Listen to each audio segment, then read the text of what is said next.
Hi, welcome to Shibaura Machine's e-learning 108 tips for successful injection molding. This is C. Somaskandan, Head Application Engineering, Shibaura Machines India Private Limited.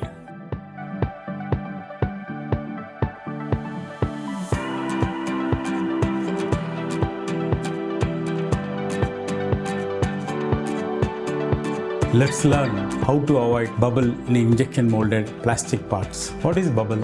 Bubble is a small hollow packet, maybe filled with air or gas in a molded part. It comes anywhere on a part, maybe on a surface or on a thinner section or at the edges of the molded part.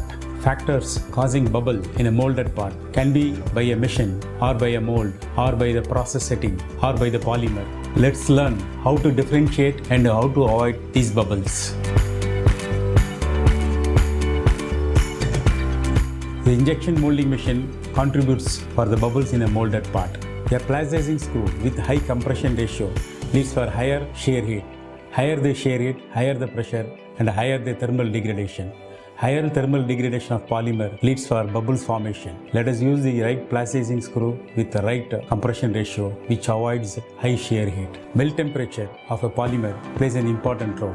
When the melt temperature is very high, it leads for bubbles in the molded part. Maintaining the melt temperature is crucial, which can be achieved by setting the plasticizing unit temperature as per the recommendations of polymer manufacturer. While selecting an injection unit in plastic injection molding machine, due care has to be given considering the short weight and throughput and cycle time, which makes the right resident time of the polymer in the plasticizing unit. This directly avoids the bubbles in the molded part.